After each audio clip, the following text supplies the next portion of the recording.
سوالای کنکور هر سال ما سوال ساختار لوئیس داریم، یا مستقیم یا توی عبارت‌های سوالای شمارشی حتما نکته ساختار لوئیس میدن.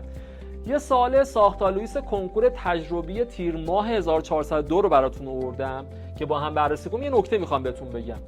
الان ما برای حل این سوال ساختار لوئیس COCl2 SO2 CS2 NO2 منفی و CN منفی رو لازم داشتیم. مثلا گفته شمار جفت الکترون‌های پیوندی یون‌های NO2 منفی و CN منفی با هم دیگه برابره، یا مثلا گفته ساختار لوئیس SO2 و CS2 با هم دیگه فرق می‌کنه. توی این تیپ سوالا یه راه اینه که شما رسمشون بکنید همشون، که من رسم کردم اینجا براتون.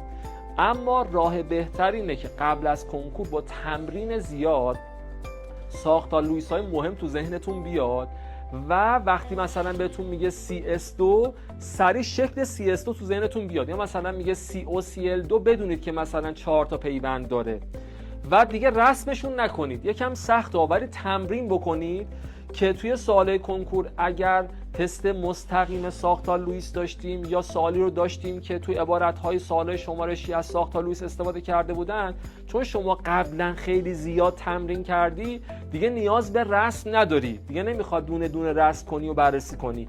یعنی اول ساختار لوئیس رو خوب یاد بگیرید، بعد با تمرین زیاد ساختار لوئیس‌های معروف کنکور و اونایی که حالا تو کتاب تستا هست رو حفظ بکن، تو ذهنتون باشه و دیگه سریع تو ذهنتون بیاد. اگرم میخواید رسم بکنید دیگه سریع رسمشون بکنید. الان این سوال جوابش میشه گزینه 2 که گفته آرایش الکترون نقطه‌ای اتم همه عنصرهای گروه جدول مشابه، که نکتهش اینه که تو گروه 18 هلیوم و بقیه عنصرهای این گروه با هم دیگه فرق میکنه. هلیوم فقط یه جفت الکترون داره ولی بقیه‌شون 4 تا جفت دارن.